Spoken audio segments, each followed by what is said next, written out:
I would like to invite for some opening remarks Mr. Peter Obi. Now, Peter Obi is a long-time entrepreneur, a business leader, and an eminent politician from Nigeria.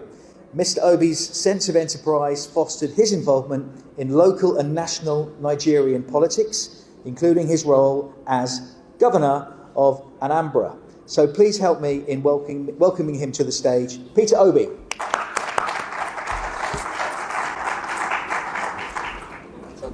You're going to sit here for your speech, for your words. Well, I thought we were all panelists, but let me start by most sincerely thanking Prime Minister Hassania and the good people of Bangladesh for hosting us, and Lord Moreland and his team for organizing this workshop. We're here to discuss SMEs, and all of us know that SMEs, like it's been mentioned by the presenter, today is the engine of growth in most countries of the world. Not just developing countries, but developed countries of the world. According to the last World Bank studies and survey, SMEs is about 90% of the businesses and creates over 50% of the job globally. In developing and emerging markets like Bangladesh, they contribute over 40% of the GDP. In Nigeria, it's a similar situation. Over 45% of the GDP. In places like China, they contribute over 60%, creating 7 out of every 10 jobs. In India, it's similar impact. So across the Commonwealth countries, you can say it's creating the same impact. Commonwealth country, as you know today, is the 56th nation of the Commonwealth, is about 2.5 billion in population, a third of the world, with over 1 billion young population and over 1 trillion in exports. However, the Commonwealth, if you look at the wealth of the Commonwealth, is about over 150 trillion, which you can say is about 10 times the size of the GDP of the Commonwealth, because the last time I looked at the Commonwealth GDP, total GDP is about 14.5 trillion. And over 30 times the total world export of about 5 trillion. What we are going to discuss today is the issue of how to formalization and internationalization of SMEs, which is critical for the Commonwealth as a family. By supporting, internationalizing, and formalizing the SMEs, would have created wealth across the entire world, because Commonwealth countries exist in almost 5 continents of the world. So by formalizing and internationalizing SMEs, you actually come across the entire world by ensuring the growth of this engine of development. But there's a problem within the SMEs, which I'm sure the panelists will be giving attention to. While this critical engine of growth is what is desired in today's world to be able to develop, especially, I keep saying, within the Commonwealth family. Because if you look at the scope of what they are going to add is huge. If you look at the global economy, while I said they are a third of the population of the world, but if you look at the world GDP, it's about 100 trillion, and you look at the GDP of the Commonwealth, it's 14.5 trillion, which means they're just about 15% of it. If you look at the per capita, the global per capita of the world is about $10.7, when mean $10,700. But within the Commonwealth family, it is just $3,500. So you could see there's a lot of scope for growth, because most of the countries in the Commonwealth family are actually within the poor countries of the world, with so much potential.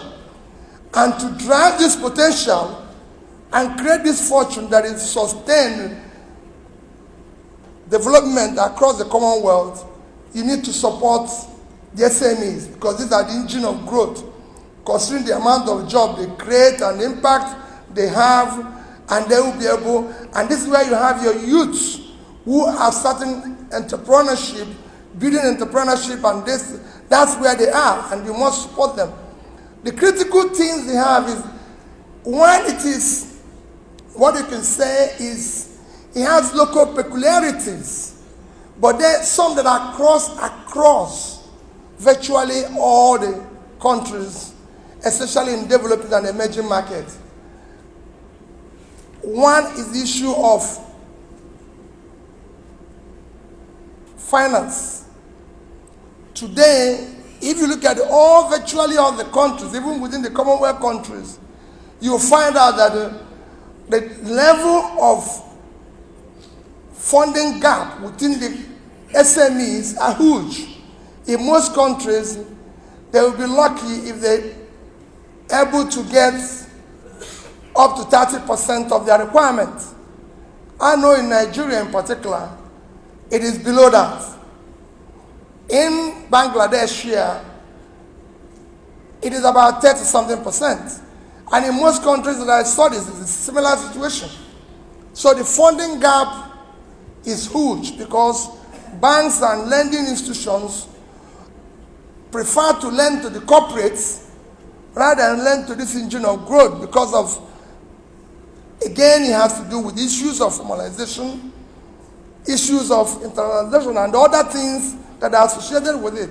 So lending to them is difficult, and they avoid it. Two is the issue of taxation. You have all sorts of local taxations that are applied to them, and everything. The regulatory environment is hostile to them. I always use Nigeria as an example. The corporates are big and everything, and can get away with so many things that the small businesses can't get away with. They have issues of infrastructure, poor infrastructure.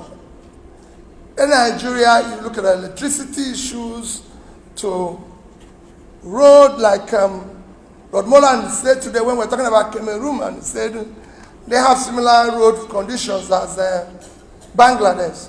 These are issues that you see in most of the emerging markets, and this affects more small businesses. They have issues where, because of lack of formalization, they are not able to explore international markets. So these are issues that affect them.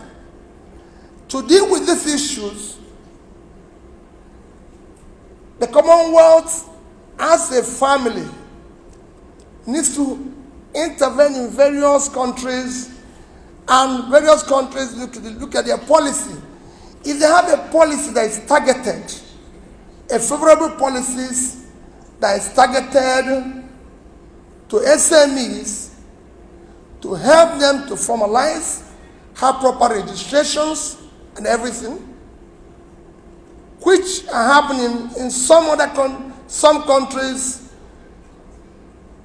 like China and Indonesia today, that have a special ministries and departments that focus on support of SMEs. This will go a long way in helping them to formalize, help them to have all the registrations, and a competitive government having favorable policies that will support them. Again, on issue of financing, countries have to look at the overall credit of the nation and the overall this, and probably dedicate a particular percentage of credit or lending to SMEs, like it is in China. It's about 25%. And similar situation in Indonesia.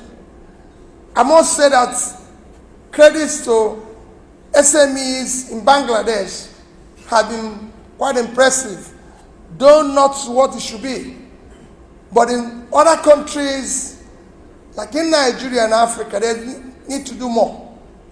There needs to be a dedicated percentage of the overall country credit lending that should go to SMEs, being that this is the engine in which those countries can grow and be able to build sustainable development and improve their economy. You need to have a situation where not just policies, there should be a clear physical support where government are supporting businesses, a monetary support like it's happened in China and Indonesia and other places. With these favorable policies and everything, we'll be able to start turning around the economies within the Commonwealth families. Like I said before, there's opportunity for growth within the Commonwealth family if you have a situation where you have support, clear support within the SMEs, and they're giving the support for international within this family. You could easily double the exports. You could easily double the intertrade within this huge family, which cuts across 5 continents, and with that, increase the overall well-being. I showed you the gap that while the average per capita is 10,700, there are 3,500. So imagine today if you double that per capita. Imagine today if you double that their GDP, because if they are a third of the population of the world, their GDP should also be a third of the world, not 15%. So there's quite a gap that you can close if you get it right by favorable support within the Commonwealth family. And this is something that is achievable.